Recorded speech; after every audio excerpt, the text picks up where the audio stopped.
Sa mémoire est le cauchemar de ceux qui comptent sur l'oubli collectif pour passer au travers. Avec Mario Dumont, bonne chance. L'échec des négociations commerciales avec les États-Unis qui a été vraiment un coup de massue dans beaucoup d'industries parce que derrière, si on négocie en accéléré la semaine passée, c'est parce que les tarifs que Trump a annoncés à la mi-juillet, 50% sur toute une série d'industries, allaient entrer en vigueur. Ils avaient reporté de 3 jours, là, de mardi soir à vendredi soir. Mais donc, vendredi soir, c'est entré en vigueur. Gilles Pelletier, PDG de l'Association des fabricants de meubles du Québec, est avec nous. Bonjour, M. Pelletier. Bon matin, M. Dumont. Vos membres rentrent au travail en ce lundi matin. Dans quel état d'esprit? C'est une très bonne question. Juste donner une idée, j'ai reçu un courriel hier soir d'un manufacturier de meubles qui me disait écoutez, j'ai 60% de mon chiffre d'affaires qui va aux États-Unis. Qu'est-ce que je dis lundi matin à mes clients, à mes employés? Qu'est-ce que je fais avec les subventions que le gouvernement va probablement me donner, qui vont être des subventions pour régler la liquidité, puis qu'est-ce qui va arriver dans le moyen terme? Je peux pas enlever les mêmes, moi, là. Ouais, mais c'est ça. On va prendre la question qu'il vous pose, puis on va la séparer en 3 morceaux. Là. On va commencer par qu'est-ce qu'il dit à ses clients? Parce que le client américain, lui, s'il veut racheter des meubles cette semaine, il faudrait qu'il paye un 50% de surtaxe, de tarif au gouvernement américain. Est-ce que tu es encore compétitif? Est-ce que tu peux encore vendre aux États-Unis avec un tarif de 50%? Non, impossible. Impossible. Puis 50%, c'est ce qui est ridicule ce matin, c'est que le Canada, le Québec, on est taxé de façon beaucoup plus élevée que le Vietnam ou la Chine. 70% des importations de meubles aux États-Unis, ça vient justement de 70% de la consommation, du meuble aux États-Unis, c'est de l'importation. Et principalement Chine et Vietnam. Donc, on est 25% plus cher que la Chine et le Vietnam, puis on est déjà moins compétitif qu'eux.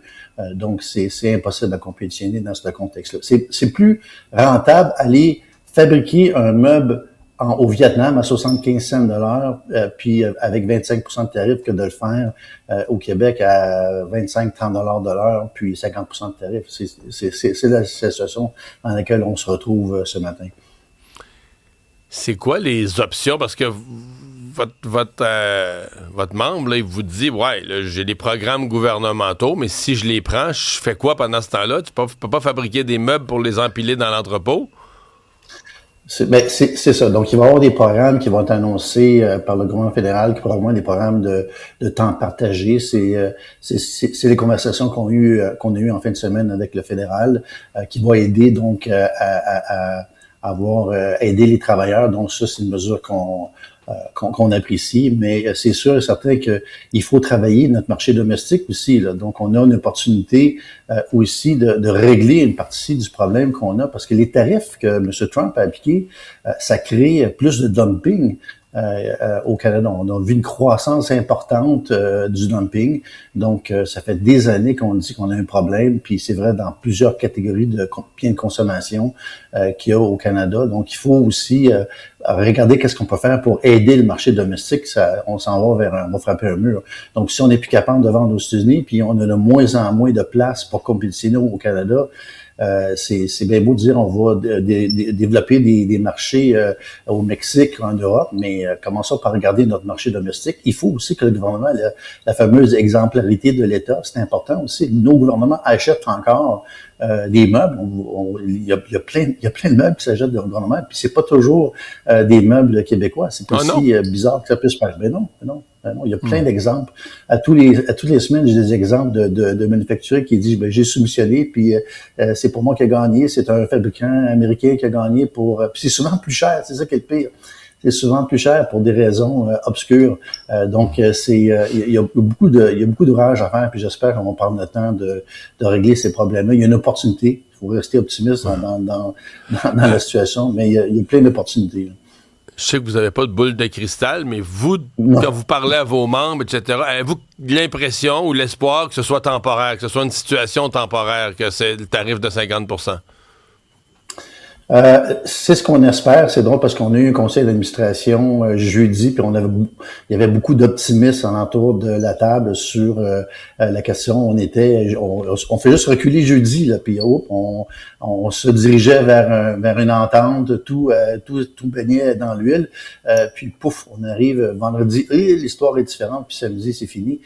Donc ça peut changer rapidement, et on espère bien entendu que les gouvernements américains et canadiens se rassoient puis renégocient. Donc, parce que la surenchère, c'est ce qui risque d'arriver, c'est que le Canada va faire des contre-tarifs. Les contre-tarifs, c'est pas nécessairement une bonne idée. Là, on a d'avoir la liste des systèmes qui sont. Il n'y a pas de détails trop encore sur cette liste-là, mais les contre-tarifs, ça va créer d'autres tarifs des Américains, puis il va y avoir une escalade qui est dangereuse pour l'économie. Donc, disons, c'est dur. On n'a vraiment pas de boule de cristal, mais c'est sûr qu'on faut se préparer pour quelque chose qui va durer plus longtemps. Et il va falloir que l'État ait des mesures très, très flexibles qui sont capables de s'adapter. C'est ce qu'ils nous disent. Mme Fréchette nous a déjà annoncé qu'elle allait être à l'écoute puis qu'elle allait être flexible. Mme Joly aussi. Donc, il faut vraiment travailler très fort comme dans la situation qui est actuelle. Là. Eh bien, on vous souhaite la meilleure des chances à vos membres, aux travailleurs dans votre industrie et toutes les autres industries frappées ce matin. Gilles Pelletier, président, directeur général de l'Association des fabricants de meubles du Québec. Ce qui nous conduit vers ce qui va être le sujet de notre tribune téléphonique. Qu'est-ce que vous pensez de ce qu'a fait M. Carney? Est-ce qu'il fallait arrêter les négociations, se retirer de la table?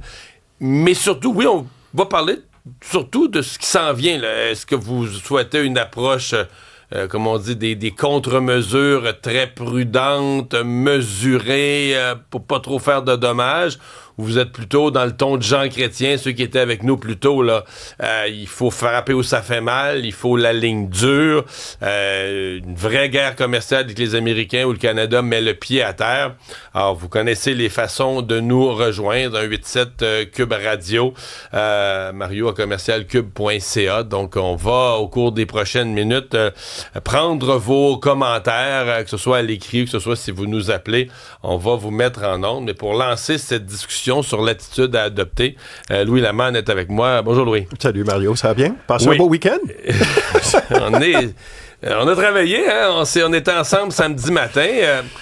48 heures plus tard, t'es dans quel état d'esprit? Mais sur cette question précise, la ligne dure, là. Ouais. Ben, écoute, moi, je pense que, puis pour prendre un pas de recul, là, ce matin, parce que là, on est beaucoup dans les détails, là. Tout le monde veut mettre l'épaule à la roue, tout le monde veut aider, tout le monde a des propositions, c'est bien beau, tout ça, là.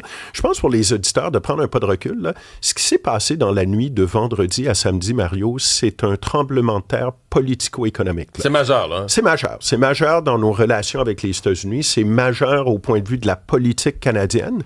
Puis c'est majeur également économiquement, là, il va sans dire. Là, on rentre dans une nouvelle phase là, de cette guerre commerciale-là. Moi, je te dirais, pour illustrer ça, là, jusqu'à présent, depuis le retour de Donald Trump, on était un peu dans une guerre froide. C'est-à-dire, c'était une guerre à basse intensité. Oui, il y avait des différends, mais on se parlait quand même. Puis là, il y avait des menaces. Puis des fois, M. Trump appliquait des tarifs, il les retirait, même chose. Mais on finissait toujours nos chroniques en disant... Mais derrière des portes closes, ça négocie. Exactement. Là, depuis vendredi soir, là, ça négocie plus. C'est terminé, ça. Alors moi, je dirais aux gens, là, on a beaucoup parlé d'incertitude depuis le retour de Donald Trump. Là, on va passer non seulement d'une guerre froide à une guerre ouverte, mais on va passer d'une dynamique où il y avait de l'incertitude dans une dynamique où il va y avoir beaucoup plus de volatilité, là. Et c'est de ça dont on parle là, ce matin. Alors, écoutez, moi je le dis, là, sortez vos Tylenol, là, ça va faire mal économiquement, ça, il n'y a aucun doute là-dessus. Mais moi, je prédis que ça va être payant politiquement pour M. Carney. Ça va être payant politiquement pour lui à Ottawa dans la dynamique de la politique canadienne. Ça va être payant pour lui au point de vue de l'électorat canadien. Puis ça va être payant pour lui à l'international. D'ailleurs, on le voit déjà ce matin. Alors, c'est un peu... À l'international, il y en a qui le présentent comme le premier qui a osé tenir tête à Donald Trump. Parce que dans le fond, les autres, la France, l'Angleterre, tout le monde avait avalé la couleuvre. Là, des tarifs moins pires, là, 15%, 20%. On veut pas couper les ponts avec les États-Unis. Fait qu'on signait ces espèces d'accords-là. Oui. Puis moi, je pense que ce qu'a fait M. Carney en fin de semaine, c'est essentiellement mettre en action. Puis là, je vous ramène au mois de janvier là, du fameux speech de Davos là, qu'il avait fait. Il est en train de mettre ça en action parce que, souviens-toi, là, au mois de janvier à Davos, il avait essentiellement là, évoqué une nouvelle vision. Et par la suite, il en a profité. Il a sauté dans son avion, est allé faire le tour du monde pour profiter, surfer un peu sur sa popularité de ce speech-là. Mais depuis, dans plusieurs chancelleries à travers le monde, les gens disaient « OK, correct, mais qui va prendre le premier pas? Qui va mettre ça en action? » Et on ne croyait pas que ça allait être Mark Carney pour une très bonne raison, Mario. C'est lui qui a le plus... Il est à côté des États-Unis. Ben oui! Alors pour lui, c'est le plus difficile. Mais là, il vient de montrer que lui, il ne fait pas rien que parler, là, il agit également. Alors moi, je pense, là, autant j'ai dit la semaine dernière à votre émission de télévision que c'était peut-être le début du commencement de la fin de sa lune de miel. Moi, je pense, je me ravise ce matin, là, c'est plutôt le début du commencement de quelque chose de nouveau là, pour M. Carney. Oui, vas-y. Oui, vas-y. Puis tu sais, Mark Carney, c'est un banquier, il était banquier central toute sa vie, c'est un homme d'affaires. Ces gens-là, souvent, pensent sur l'arc vision, action, optimisation. Et là, lui, là, il est dans la phase action de sa vision qu'il nous a présentée à Davos, essentiellement. L'optimisation, évidemment, le diable est dans les détails, là, mais c'est vers ça qu'on se dirige. Mais en même temps, on se dit que c'est un gars qui a l'air quand même posé, calculé. C'est difficile d'imaginer que dans la nuit de vendredi à samedi, il a pété les plombs, il a fait une crise, il s'est mis à crier comme un fou. Puis, j'ai l'impression que moi, je vois le gars avec la fameuse balance des inconvénients. Là, t'as les pour, les contre, puis à un moment donné, avec ce que les Américains demandaient à minuit moins 5, là, les ajouts... Là, la balance, elle tenait plus, puis il a dit « Je peux pas signer ça. » D'une part, puis écoutez, moi, je vous pose la question, Mario, de façon très sérieuse. Là, pensez-vous un instant, là, on va se rapporter à vendredi après-midi, là, si on avait signé un deal, là, aussi mauvais soit-il, là, si on avait signé un deal, croyez-vous vraiment que ça allait tenir dans le temps, ça, avec Donald Trump? Jamais de la vie.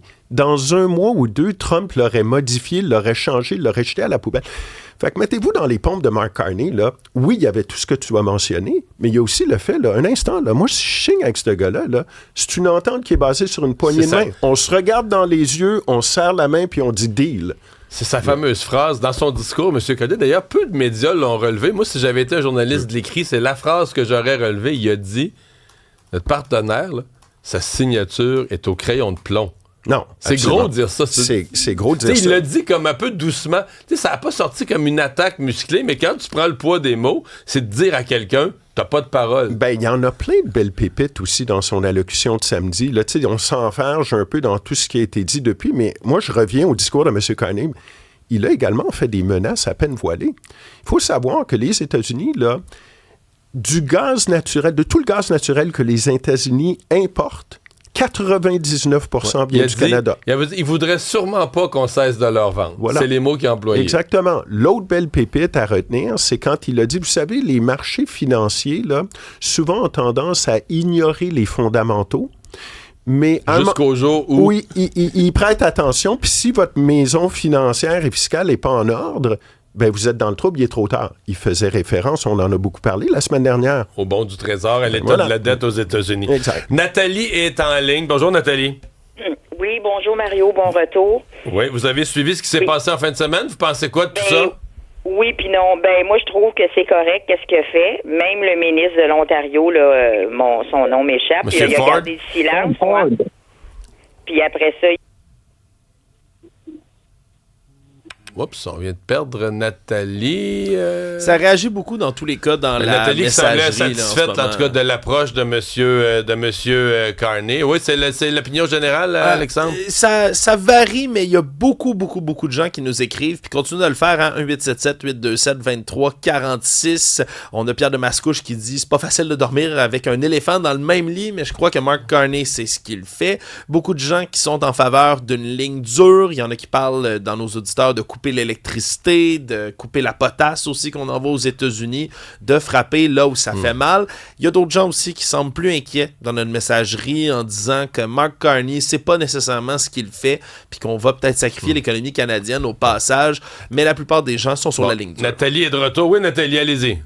Oui, allô, je disais que même le ministre de l'Ontario, Ford, je pense, qui a gardé le silence un petit moment, il appuie Carney. Que ça, c'est peu dire.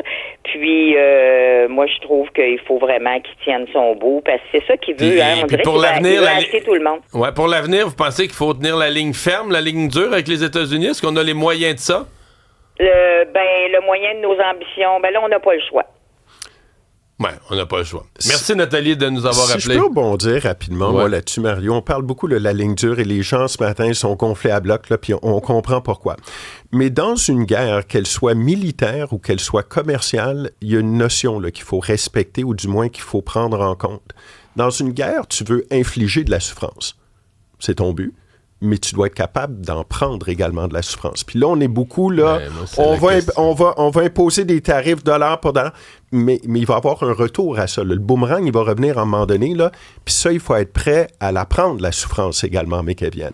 Puis ça, je pense que les gens, peut-être, l'oublient un peu ce matin. Ça, c'est la leçon des Iraniens, là. Exact. Si l'Iran tient tête à Trump, c'est parce qu'ils ont accepté toute la destruction, la souffrance, puis ils s'accrochent, puis ils tiennent tête. Exactement. Mais le pays est détruit, là. Ouais. Alors, moi, c'est ça. Il ne faut pas oublier ce côté-là de l'équation non plus. Là. Ce matin, on n'y pense pas trop. On n'est pas habitué de souffrir. Je peux-tu dire ça? Et mon Dieu, et comment? Dans notre histoire, dans notre vie, là? Ben, écoute, Mario, on fait, puis surtout les entreprises. Encore une fois, là, moi, loin de là mon intention de faire le procès des entreprises, absolument pas. Mais le fait est qu'on fait depuis toujours ce qui est le plus facile, Mario. On envoie nos biens aux États-Unis pourquoi? Parce que c'est facile de faire affaire aux États-Unis. Moi, j'ai travaillé dans une délégation du Québec au Brésil, en France, aux États-Unis pendant des années. On essayait de convaincre les entreprises québécoises, allons vers d'autres marchés. Puis certes, il y en a qui essayent et tout, mais l'effort souvent n'était pas vraiment sincère. Parce pourquoi? Que toute notre marchandise s'écoule aux États-Unis. C'est facile de faire de la business avec les États-Unis. Denis est en ligne. Bonjour, Denis. Bonjour, Mario. Bon retour de vacances. Merci beaucoup. Alors, qu'est-ce qu'on fait avec ça? Ligne dure? Premièrement, il faut aller en mode solution. OK. Je suis pas économiste, là. J'étais un bonhomme de 64 ans qui a déjà été entrepreneur. Et je me dis qu'au lieu de donner de l'argent à des entreprises puis garder les travailleurs chez eux comme pendant la pandémie, exemple, le bois, on a des scieries ici en Abitibi et un programme de construction nationale de modules d'habitation en usine. Ça, avec des travailleurs pour monter les kits d'habitation, ça réglerait en partie le problème de logement. Mais pour ça, il faut les 3 paliers de gouvernement travaillent ensemble. Mais en gros, ce que vous dites, c'est qu'il faut faire marcher l'économie, notre économie locale en achetant à nous-mêmes. Exactement. Même chose pour l'aluminium. Pourquoi vous pensez que les Super Duty sont montés maintenant à Oakville, en Ontario? Parce que le CEO de Ford, il s'est compté un câble de F-150 de la série F, ça lui coûte 6 000 $ l'importer aux États-Unis. Donc, il s'est dit, on le bâtit au Canada. Oui, mais là, c'est une des choses qui a accroché, justement. Là, les Américains voulaient garder les tarifs là-dessus, là, sur les gros pick-up, sur les camionnettes du genre. Hey, Denis, merci de nous avoir appelés. Au revoir. Ouais, mode solution, c'est sûr que l'achat local... Est-ce que tu as l'impression, parlons d'achat local plus large, qu'on vient de relancer tout le mouvement de boycott puis qu'on n'achètera plus ces tablettes, tout ce qui est américain? Mais tu sais, est-ce que quelqu'un va se désabonner de Netflix? Moi, je pense que, tu sais, les gens achetaient plus leur mayonnaise des États-Unis, mais tout le monde est resté abonné à Netflix. Ben, c'est clair, d'une part. Puis ces boycotts-là, Mario, moi, je regrette, là, mais ça dure le temps que ça dure. Là. Ça dure 2 mois, puis après ça passe aux oubliettes. Là. Alors, à moins d'avoir vraiment du staying power, là, comme on dit en anglais, là, ces boycotts-là, oui, certes, là, ça peut te donner un sentiment que toi aussi, tu mets l'épaule à la roue dans une certaine mesure. Mais d'une part, il faut que ça dure, et d'autre part, il faut qu'il y ait une cohérence. Tu viens de le dire. Tu sais, OK, parfait, on n'achète plus de tomates puis de mayonnaise américaine, mais ton Netflix, ton Uber puis ton Amazon, par exemple, qu'est-ce que tu fais avec? C'est ça, là, aussi. Là, ça, c'est le vrai argent. Ben oui, mais regarde, à un moment donné, les consommateurs doivent se regarder dans le miroir puis dire, ben, tu sais, soit on le fait ou soit on le fait pas. Tu sais, tu peux pas être rien qu'un peu enceinte. Là. Il faut que tu y ailles à fond les ballons dans ces cas-là. Il y a Carl là, qui est en ligne. Bonjour, Carl. Bonjour. Je voudrais nuancer un petit peu les propos dans le sens que je travaille aux États-Unis depuis une quarantaine d'années. Okay. Je connais bien les Américains. Et moi, j'ai la vision aussi américaine que quand j'y vais, la manière qu'ils nous parlent, la manière qu'ils perçoivent le Canada dans les médias et du côté business aussi. Il faut être très nuancé. Puis j'aimerais pas être dans les culottes du gouvernement canadien et de m'encorner parce qu'il faut être... Il faut se montrer fort, ferme, mais en n'étant pas trop, entre guillemets, baveux. Parce que regardez ce qui s'est passé avec Amazon. Nous sommes, dans la province, le seul territoire qui n'a pas d'entrepôt d'Amazon pratiquement sur la planète. Et qu'est-ce qui s'est passé avec les réseaux sociaux et les médias? Facebook, Instagram et tout ce qui s'ensuit. Regarde, ils ont le pouvoir de leur ambition, eux. Nous, on n'a pas le pouvoir de nos ambitions et de deux. Et de trois, cependant, on a des leviers extrêmement importants du côté énergétique. Le pétrole en Alberta, l'aluminium pour le Québec et l'électricité. Et on a les mines aussi. Cependant, ça fait 25 ans que nos productivités, notre production dans nos usines, puis dans qu'est-ce qu'on fait, on est 20 en moyenne, là. On est 20 à 21% moins productifs qu'eux autres. Ça, c'est notre gros problème. La productivité stagne au Canada dans les 10 dernières années, même plus. C'est terrible. Fait que là, c'est un coup de fouette là, pour nous autres. Il faut qu'on soit plus productifs, sauf que ça ne change pas en 6 mois, 1 an. Là. Ça va prendre 10 ans. Mais à court terme, là, c'est des pertes d'emploi. Là. Mais vous dites, je connais bien les États-Unis. Est-ce que les gens d'affaires avec qui vous composez, là, est-ce que l'Américain moyen comprend pourquoi Trump part en guerre contre le Canada? Parce que s'il y a un peu d'ambiguïté là-dessus, oui, il a monté un discours contre le Canada, mais comme Mike Pence, son ancien vice-président, disait en fin de semaine, mais voyons, le Canada, c'est un allié, ça n'a pas de saint bon sens de partir en guerre commerciale contre le Canada. Vous, qu'est-ce que vous entendez?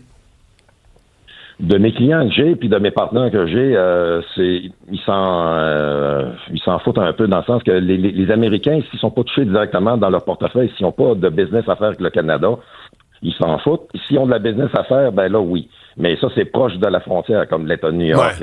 Toutes les, pas loin de Chicago ou pas loin de Détroit par rapport... mais cependant, ils sont très productifs. Moi, ce qui me surprend, là, ce que j'admire d'eux, ils sont très productifs.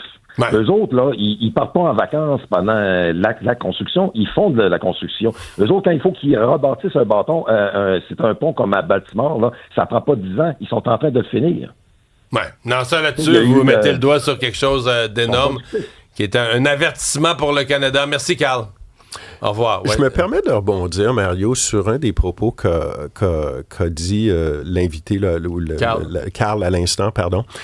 Et ça, c'est le fait, l'Américain moyen, on se pose souvent la question, le gars qui est assis chez lui en Oklahoma, dans son sous-sol, là, est-ce qu'il sait que les États-Unis sont en guerre commerciale contre le Canada? C'est pas à la une des médias américains. Nous autres, on parle rien de ça le matin, mais là-bas... Mais c'est ça. Alors, les gens comprennent certainement pas pourquoi, mais il y a beaucoup de gens qui savent même pas qu'il y a une guerre commerciale entre... Mais là, ils vont le savoir. Pourquoi? Parce que si tu regardes la réaction politique aux États-Unis au cours du week-end a été incroyable. Tu sais, je veux dire, gouverneur du Maine, gouverneur du Michigan, gouverneur de la Californie, des sénateurs, tout le monde, littéralement, a réagi, ce qui a fait en sorte que pendant un bout de temps, le samedi et dimanche, le Canada était à la une de plusieurs médias américains. Mais ce matin, je faisais le tour, c'est là, c'est dans tous les sites, mais c'est pas à la une, ça n'a pas le même impact que pour nous. C'est clair que non, mais on vient de s'inviter dans la campagne des mi-mandats aux États-Unis. Ça, c'est clair et net, là, tu sais, parce que tu regardes le Sénat, les républicains, les démocrates ont besoin d'un net gain de 4 sièges pour gagner. Là, ça va jouer sur...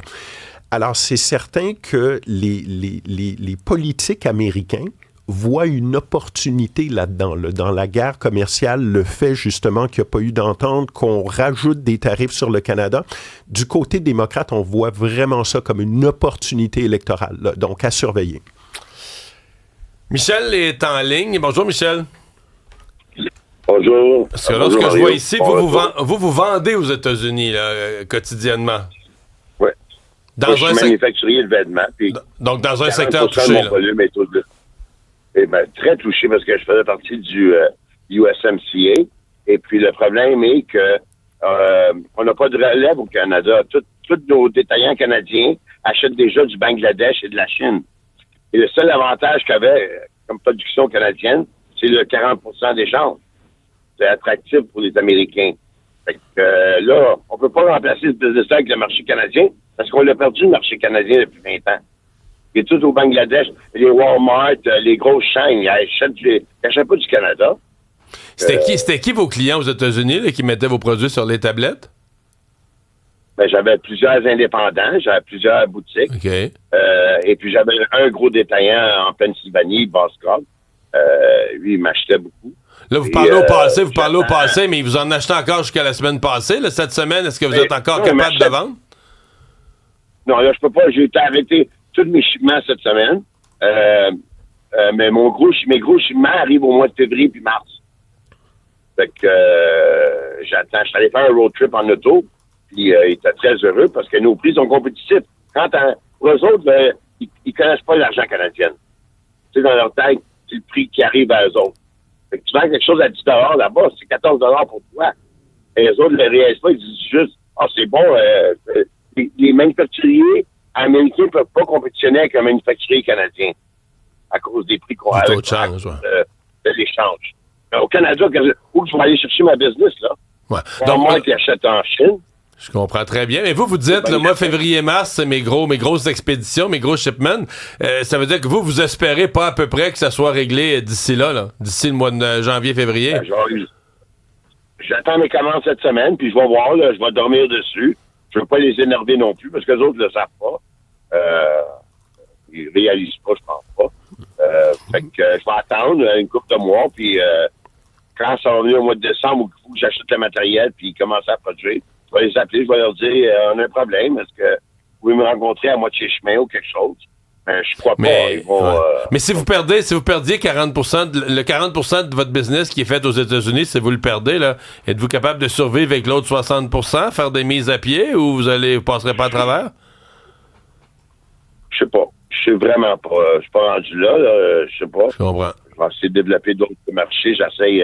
On fait beaucoup dans les Caraïbes et tout ça, puis on essaye de développer d'autres marchés. On est dans la mode touristique, nous autres. Tu sais. Hey, Michel, le Canada n'est pas là pour nous.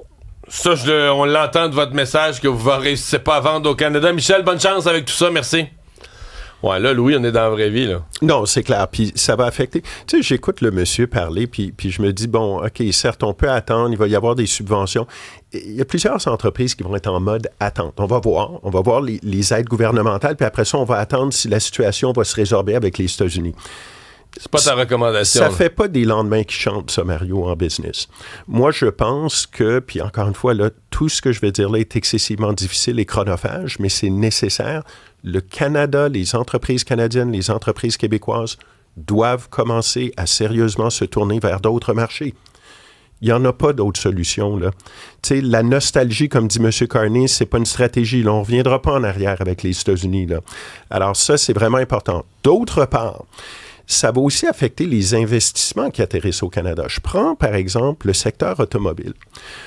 Des compagnies comme Honda, bon, il y a les Américains, évidemment, là, les GM, Ford, je les laisse de côté. Si on prend, par exemple, les autres, les Japonais, Toyota, Toyota sont beaucoup en Ontario. Pourquoi tu penses qu'ils investissent en Ontario? Ils investissent en Ontario pas pour le marché canadien.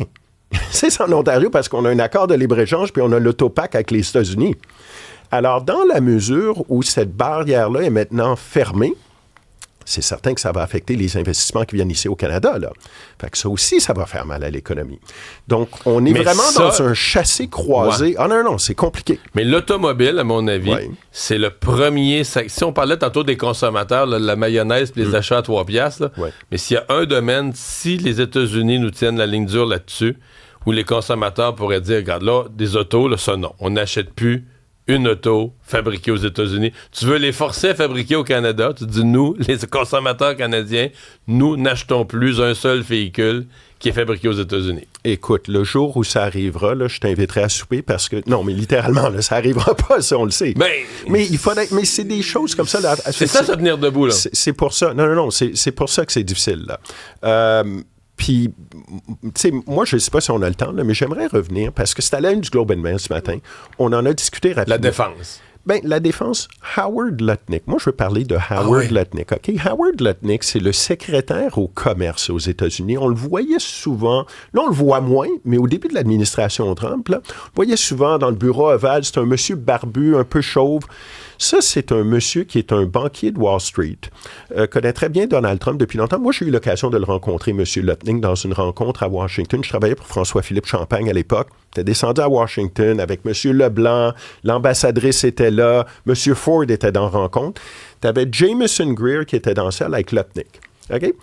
Et Lutnick, c'est le genre de bonhomme, là, quand tu rentres dans la salle, là, tu saisis le personnage tout de suite. Là. C'est un gars qui a fait sa carrière à Wall Street, le genre de gars qui est un peu coupe-gorge. Et ce serait lui, apparemment, qui, à compter de jeudi, mais dans la journée de vendredi aussi, a fait dérailler les négociations. À faire rajouter les demandes de dernière minute. Oui, parce que lui, il veut tuer, puis je pense qu'il l'a déjà dit, là, il l'a déjà dit texto, lui, il veut tuer l'industrie automobile au Canada. Il dit, un instant, là, ça n'a pas d'allure que des constructeurs automobiles américains soient au Canada. Devraient être aux États-Unis, ces gens-là. Alors lui, et apparemment... Mais nous, on est 40 millions de population qui achetons des autos, notamment des États-Unis. Mais s'il s'en produit un petit peu chez nous, c'est pas injuste. Là. Je comprends, mais dans la géographie mentale d'un Howard Lutnick, là, ça marche pas, ça. Par ailleurs, Howard Lutnick, quand il est arrivé, il a dit à Donald Trump, moi, je vais prendre le poste de secrétaire au commerce à condition que ton représentant au commerce se rapporte directement à moi. C'est-à-dire, habituellement, c'est pas le cas, là, Mario. Le représentant au commerce, M. Greer, là, il est censé être, littéralement, là, il est censé se rapporter directement au président. Mais depuis Trump 2.0, c'est Lutnick qui prend le dessus. Moi, écoute, si on se ramène à la négociation 2017-2018, le premier, l'ASEAN, moi, j'aurais mal vu un Robert Lighthizer se plier devant un Wilbur Ross, là, qui était secrétaire au Québec. Ça serait jamais arrivé. Puis moi, il y a déjà un conseiller de M. Greer qui m'avait dit, écoute, Louis, nous, on est un peu, indisposés. Pourquoi? Il a dit, moi, mon patron, Jameson Greer, c'est un avocat qui est habitué de négocier des deals commerciaux hyper techniques qui ont souvent le volume qui ont probablement négocié la semaine passée. D'un bottin téléphonique. Mais lui, il se rapporte à Howard Lutnick, qui est un gars de Wall Street qui lit une page puis sans plus, puis un promoteur immobilier new-yorkais qui s'appelle Donald Trump, qui lui lit pas du tout. Alors, il a dit, mets-toi dans nos chaussures, là, c'est pas évident. Puis c'est essentiellement, je pense, ce qui est arrivé, c'est-à-dire que Greer avait négocié une entente, notamment avec... Puis bon, c'est certain, là, Greer, il joue la game américaine, là, mais je pense qu'au final, il s'est probablement fait... il s'est fait un peu, comment dire, là... Il s'est fait avoir à la dernière minute avec un Lutnick qui, lui, voulait y aller vraiment plus fort. Puis là, il ne restait plus de temps pour essayer de négocier tout ça. Mais Howard Lutnick, encore une fois, c'est à l'aide du Globe and Mail. Globe and Mail le confirme. Plusieurs sources le disent. C'est lui qui a été... C'est le même Howard Lutnick, en passant, qui avait fait dérailler les négociations sur le pont le nouveau pont Gordie Howe, là. C'est le même gars. Alors, attention. Un nom à retenir. Oh yes. Un proche de Donald Trump. Exact. Louis, merci beaucoup. Il n'y a pas de quoi.